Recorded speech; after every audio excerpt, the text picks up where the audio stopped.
Nalu FM Finance Podcast. Insight into the financial markets. It's a multi-trillion market, and I think we're just scratching the surface in terms of the market being aware of who we are and what we do. This podcast is powered by Vesta, the engine behind active management.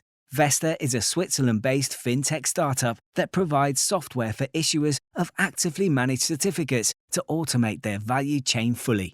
Visit Vesta, VESTR.com to schedule a meeting with an expert and to learn more about Vesta. I'm here with Chris Corcino, co-founder and CEO of AlphaNotes. Thank you, Chris, for joining me. Let's start with a simple question. What motivated you to establish AlphaNotes? Absolutely. It is indeed a pleasure to be a guest here, Stefan.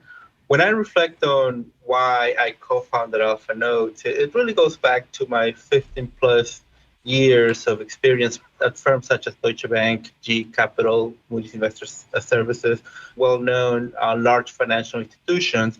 They provided me a background into alternative assets, emerging markets, structured credit, private equity. Back to why we launched AlphaNotes, it just so happened that towards the end of 2016, I met Florent Rigaud, who is currently COO at AlphaNotes and also a co-founder.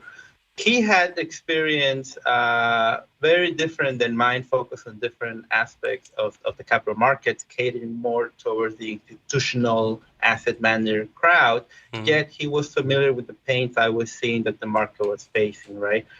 Willing accredited investors wanting to improve their portfolios by adding alternative high yield assets.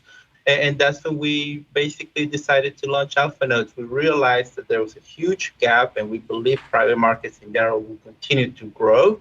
And you know what? It's been 5+ years, and we feel at this point we've proven that indeed there is a need for the solution that AlphaNotes provides. If I may just kind of add a little bit there, what keeps us going, it's the sheer size of the private markets. I mean, it's a multi-trillion market, right? And I think we're just scratching the surface in terms of the market being aware of who we are and what we do. You describe AlphaNotes as a securitization platform for fund managers, and particularly you're active in the private markets. What sort of do you think are the key factors that have shaped the current financial landscape? The evolution of the private markets is actually something that I'm really passionate about. There are perhaps a handful or so of key drivers in the history throughout my experience, but I think nothing beats technology. Tech has been and continues to be just this engine of change and innovation into the sector, right? Everything we literally have seen in the last decades would have not been possible. Yes, indeed. And going back, about a decade ago, as you mentioned, when these fintechs and various type of private market platforms started to sprout out, the democratization that ensued thereafter was very significant. Now, with the arrival of generative AI, I'm just super excited to see what comes next. Just to kind of, come full circle, in addition to technology, another significant driving force, I consider that to be post-2008 regulatory changes, right? After the global financial crisis, there's now tighter reporting and compliance, which honestly was quite needed, I believe. And that's helped shape, better structure financial products, and hopefully folks feel AlphaNotes products fit such description. Last and not least, what comes to mind as a very significant driving force is investor mindset. The investor mindset certainly has shifted in the favor of private markets products, right? There is increasing appetite for these alternative products. And that's just because people are simply looking for higher returns away from traditional public markets, right? Particularly in a low interest rate environment, which we see all across the world, or volatility as well. Securitization has been around for a while, but how does sort of AlphaNotes distinguish itself?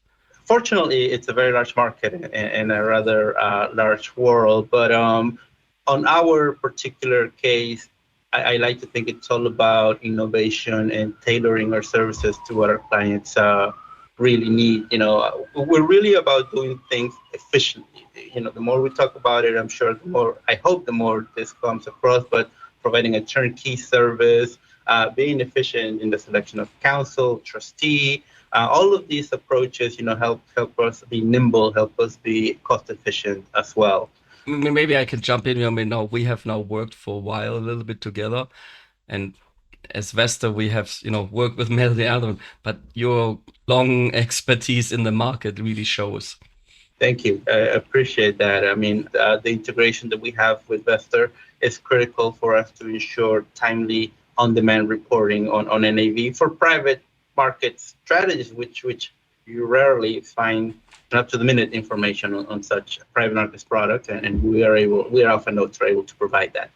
Our typical clients are fund managers with somewhere between $500 million to all the way up to $20 billion in AUM.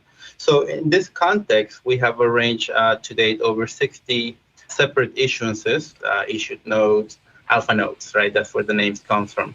Now, in terms of specialization, we have been very active in private equity, structured credits, and trade finance. Broadly speaking, these are the asset classes we see a lot of activity on, or we partner a lot with asset managers on. More specifically, one area where I would like to say we've made a mark for ourselves is commercial real estate, both debt, equity, sort of hybrid structures, with a huge focus on retail, office space, warehousing as well. But just broadly speaking, commercial real estate is very significant for us. From a sort of split debt equity, about 3/4 of the issuances we do are wrapping private equity investment strategies. The remainder quarter, it's a bunch of structured credits, whether it's asset-backed securities, trade finance related, performing, non-performing type of assets in emerging markets. It's the best of what we have done thus far. All very exciting and quite diverse. So I can assume many of these structures are quite long dated. Yes, on average, most issuances we do come out with a 7 to 10 year tenor. Now, understanding that in many instances, the asset class is private equity, so you can't really put hard rails around certain terms as you can more easily rather with private credit. Our issuances have the ability to extend maturity or rather adjust accordingly rather efficiently. And when such a project starts, what role does your firm play in it? How do you help your clients there?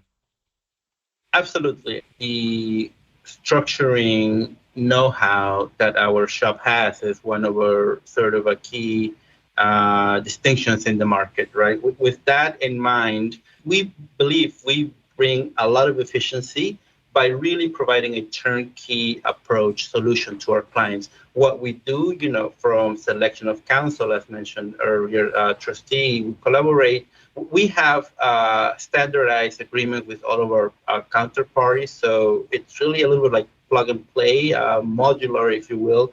We connect very quickly with counsel, with banks, with custodians, and we do the structuring, the documentation, the settlement, the reporting, the NAV distribution, all of those tasks to ensure that a transaction is properly launched and properly monitored and reporting going forward.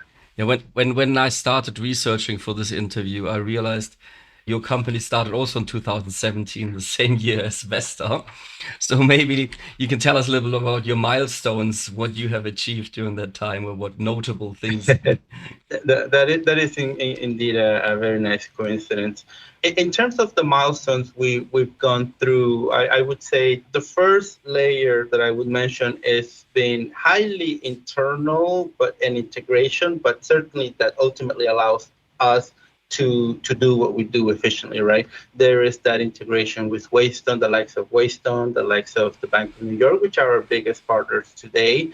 That allows us to have a very robust capital markets financial products every time we do an issuance.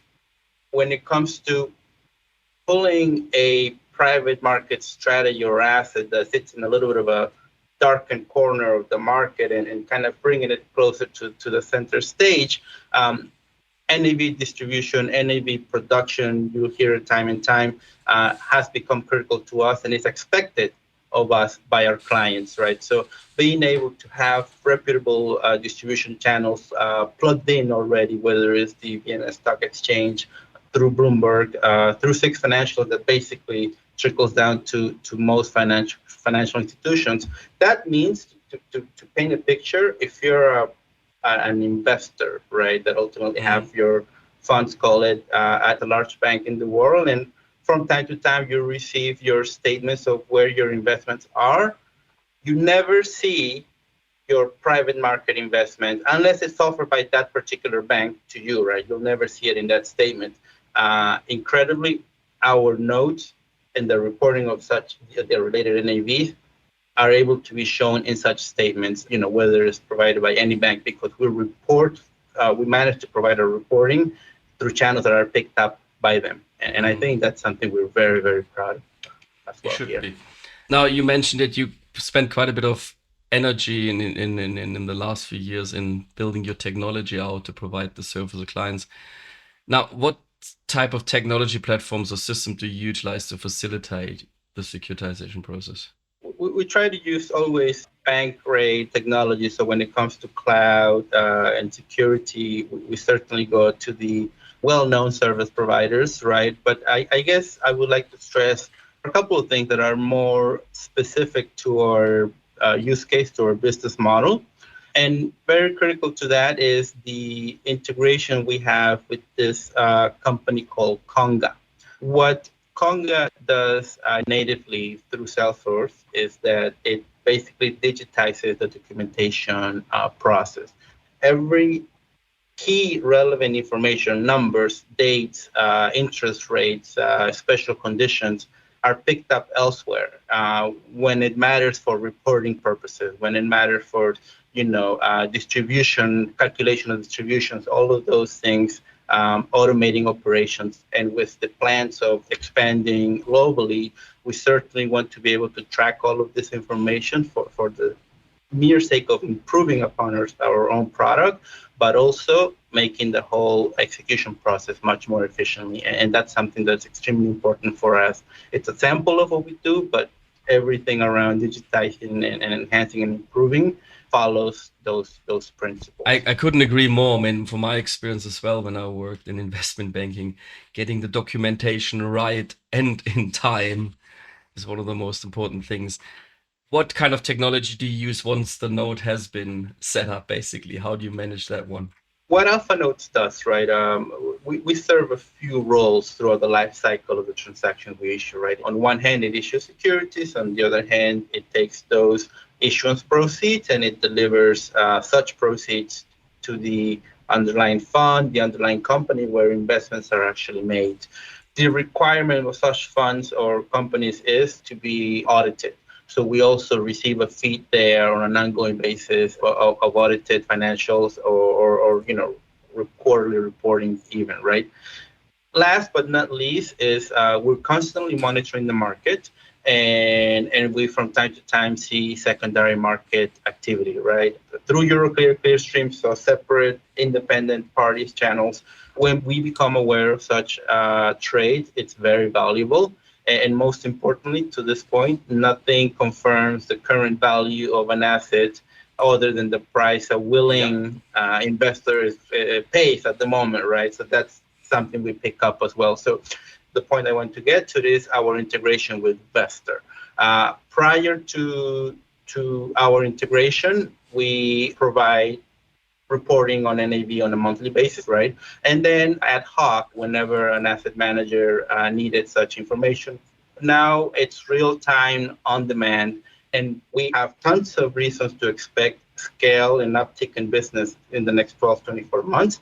This would allow us to continue to do what we do well, much more efficiently and completely scalable, right? So that is one thing. When I talk about future proofing, I think about what's the future going to hold with all these, advancements in technology, right? Are we going to be bringing digital assets soon? It all depends on regulation, of course. Are we going to be tokenizing eventually? Whatever that might be, being able to digitally and real time do this aspect of our reporting, we know is going to be very, very important. Yeah, I mean, I think you're absolutely right. Making such securitization of the private equity or private markets more palatable, it's important that it's, you get a price, you have an idea what it is, and transparency is often what scares people away when they want to invest in something like this. Now, Agreed. a little bit of a maybe a cheeky question, but when an asset manager thinks about using a securitization platform like ours, sort of what kind of question should they have in their mind? What are the things they should check off when they ask somebody to be their securitization provider? My very first advice, take a really deep look at all the counterparties involved.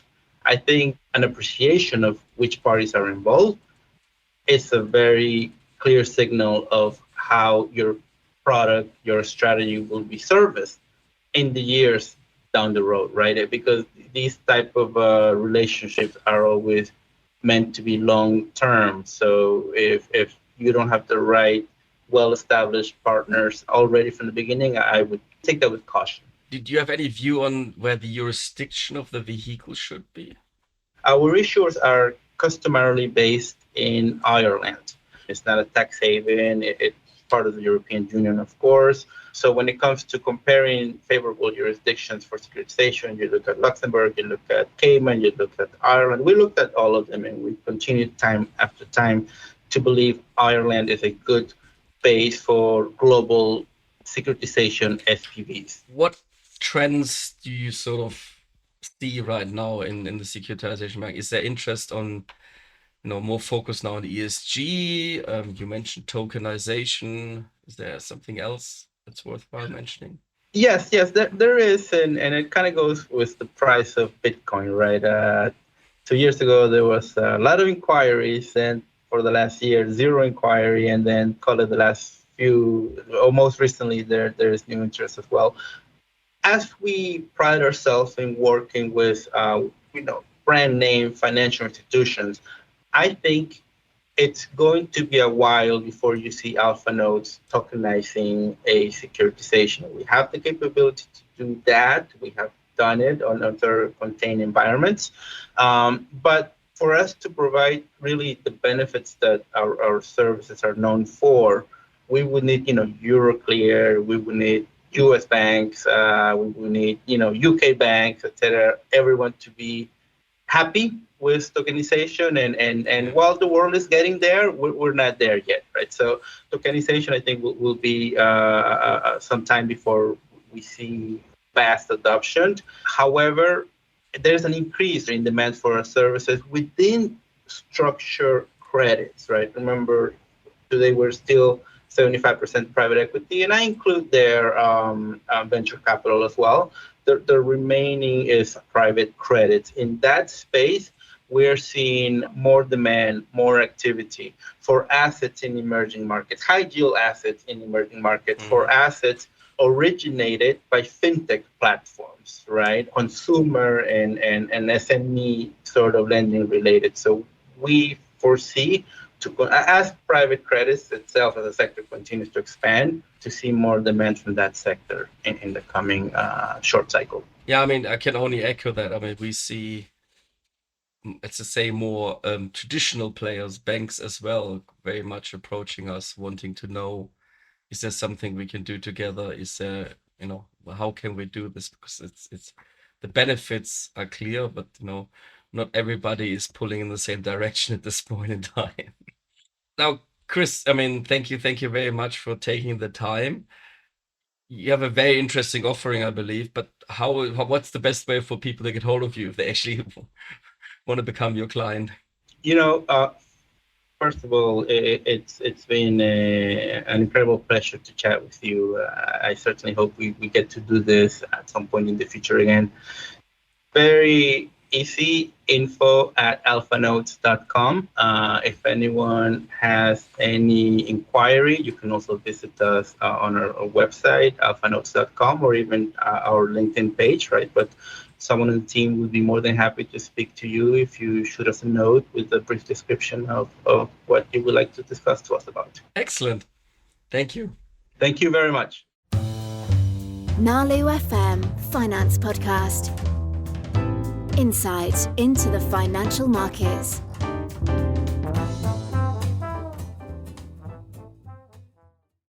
This podcast is powered by Vesta, the engine behind active management. Vesta is a Switzerland-based fintech startup that provides software for issuers of actively managed certificates to automate their value chain fully. Visit Vesta, VESTR.com to schedule a meeting with an expert and to learn more about Vesta.